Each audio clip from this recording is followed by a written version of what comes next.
ये कहानी रवि नाम के लड़के की है। दरअसल रवि महाराष्ट्र में स्थित जोधपुर नाम के एक छोटे से गांव में रहता था। रवि मिडिल क्लास फैमिली का लड़का था। इसके पिता खेतों में काम किया करते थे। पैसे के अभाव के कारण इसके पिताजी ने अपने ही गांव के एक सरकारी कॉलेज में इसका दाखिला करा दिया। रवि स्कूल में खूब मन लगाकर पढ़ाई करता और साल बीतते गए और अब इसका 12वीं की कक्षा इसने पूरी अच्छी अंकों के साथ पास कर लिया। फिर समय आ चुका था इंजीनियरिंग एंट्रेंस एग्ज़ाम का। रवि ने सोचे कि क्यों ना मैं किसी सामने के गांव के ही एक कोचिंग में दाखिला ले लूं। पर रिश्तेदारों से बात करने के बाद उसने पाया कि हमारे गांव और सामने वाले शहर में उतने अच्छे कोचिंग्स अवेलेबल नहीं हैं, तो मुझे कहीं और बड़े सिटी टाउन एरिया में कोचिंग करके अपनी पढ़ाई करनी पड़ेगी। तो रवि चला गया राजस्थान के ही एक बहुत बड़े इंस्टीट्यूट कोटा में। वो कोटा गया तो उसने बहुत सारे दोस्त बना लिए थे। उसमें से एक दोस्त उसका बना था सुनील। सुनील भी इसके ही गांव से लगभग 5 किलोमीटर आगे के गांव छपरापुर का निवासी था। इनकी बहुत अच्छे से दोस्ती हो गई। दिन बीतते गए, इनकी ज़िंदगी पूरा मस्त चल रही थी। ये जब भी अपने गांव आता तो सुनील के साथ ही आता था। मिलजुल के रहते थे, मिलजुल के घर आना, कोचिंग जाना सब करते थे एक साथ ही। जब भी ट्रैवल की बात होती एक दूसरे से डिस्कस करके अगले दिन आ जाया करते थे।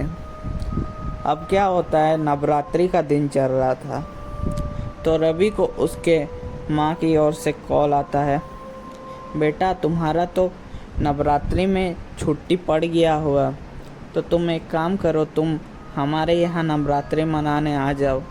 6 महीने से तुमको देखी नहीं हो। तो रवि ये सुन के बहुत खुश हो जाता है और वो सुनील से जाके कहता है कि ऐसे ऐसे मेरी माँ ने मुझे बुलाया है, तुम भी अपने घर चलो मेरे साथ। मैं तो जाऊँगा, तुम्हें भी रास्ते पे छोड़ दूँगा, यही तो तुम्हारा गांव मेरे गांव से आगे पड़ता है। तो सुनील भी उसकी बात सुन के वो भी मान गया। फिर दोनों सुबह की ट्रेन पकड़े 6 बजे की और शाम के 6 बजे तक वो लोग पहुंच गए अपनी स्टेशन पे।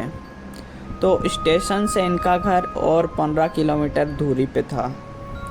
ये लोग क्या किए, एक ऑटो पकड़े, फिर ऑटो से जाने लगे घर। आधी रास्ता कवर किए ही है और इनका ऑटो झटक से पंचर हो जाता है। फिर ये लोग सोचते हैं ये क्या हो गया, अब हम घर कैसे जाते हैं। वो लोग ऑटो वाले से पूछते हैं, भैया क्या आप ऑटो जल्दी से बना सकते हैं, हमें जल्दी से अपने घर जाना है। तो भैया कहते हैं, भाई साहब मेरा ऑटो पंचर हुआ है, मेरे पास एक्स्ट्रा किट भी नहीं है।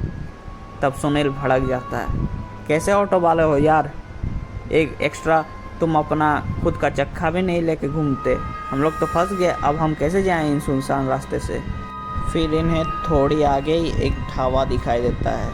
सुनील कहता है, अरे वो सब छोड़, मुझे एक ढाबा दिखाई दिया है, आज सुबह से अच्छे से खाना नहीं खाया है, चल ढाबे में कुछ खा लेते हैं। ये लोग जल्दी से ढाबे की ओर जाते हैं और अपना आलू का पराठा मंगाते हैं और बढ़िया से अपना खाना खाते हुए बात करने लगते हैं कि कैसे क्या करें, कैसे हम लोग पर्व मनाएं, क्या करेंगे, ये सब के बारे में डिस्कस करते हैं। तो ढाबा वाला इन्हें इतनी रात को देख के इनसे पूछता है कि भाई साहब आप लोग इतनी रात को कहाँ जा रहे हैं, एक बात बताओ, कहीं भी जा रहे हैं मगर इस रास्ते से जाना ठीक नहीं होगा। तो राहुल कहता है, क्या बात कर रहे हो भाई, हम लोग इसी थोड़ा आगे से गांव से बिलोंग करते हैं और हमने तो हमेशा से ही इसी रास्ते से जाना आना किए थे अपने गांव छोटे से ही, और अब ये क्या बातें कर रहे हो इस रास्ते के बारे में। तब अपना सुनील कहता है, रहने देना भाई, गांव वाले इंसान है, कुछ भी बोलते रहते हैं, तू अपना काम कर, चल हम लोग का खाना हो गया, हम लोग निकलते हैं, पैदल पैदल चले जाएंगे, 5 किलोमीटर है और क्या। थोड़ी देर बाद ये लोग पैदल अपना चलने लगते हैं। जाते जाते फिर एकदम कड़ाकेदार पूरा मौसम ख़राब हो जाता है, पूरा बिजली चमकने लगती है। ये लोग डर गए, बोलते क्या आज का दिन है, घर जाने के लिए इतना उत्सुक हुए और ऐसे मौसम भी ख़राब, ऑटो भी ख़राब, पैदल जाना पड़ रहा है। अब कहाँ, यहाँ तो घर भी नहीं है आमने सामने की बारिश से बच पाए। तो इन्हें थोड़ी आगे ही एक पेड़ दिखाई देता है, बहुत घना। ये दोनों सोचते हैं चल एक पेड़ तो मिल गया, थोड़ा रोड के उस साइड था, तो ये लोग चले जाते जल्दी से दौड़ के। ये लोग आराम से बैठे, फिर थोड़ी देर में पेड़ से एक आवाज़ आती है। ये कुछ गाने की आवाज़ सी थी। सुनील कहता है क्या तुझे रवि आवाज़ सुनाई दे रही है जो मुझे सुनाई दे रही है? रवि कहता है कैसी बात कर रहा है यार तू, मुझे तो कुछ आवाज़ सुनाई नहीं दे रहा है। फिर थोड़ी देर बाद फिर सुनील पूछता है अब सुनाई दी रवि? रवि कहता है अरे पागल वागल हो गया है क्या, रात का टाइम में सटक गया है क्या तेरा दिमाग? तो अब सुनील को ये 2-3 बार रिपीट हुई थी आवाज़, लेकिन उसने इग्नोर करी। फिर थोड़ी देर बाद रवि को ऐसा लगा कि उसे कोई अपने नाम से पुकारा, रवि। अब वो समझ चुका था कुछ तो गड़बड़ है। इसने सोचा कि कुछ नहीं होगा, चलो ऐसे ही हो जाता है कभी कभार खुद के नाम का ये, तो ये भी इग्नोर कर देता है। फिर थोड़ी देर बाद एक लड़की कहाँ से आ जाती है इनकी ओर और आके इनके बगल में बैठ जाती है। ये लोग पूछते हैं आप इतनी रात को इधर क्या कर रही है? लड़की कुछ जवाब नहीं देती और सिर नीचे करके बस ऐसे ही बैठी रहती है। तब ये लोग सोचते हैं ये लड़की शर्मा रही होगी, छोड़ो अपना क्या है, बारिश रुकते हैं हम लोग चले जाएंगे। लड़की फिर थोड़ी रोने लगती है ऐसे टाइप।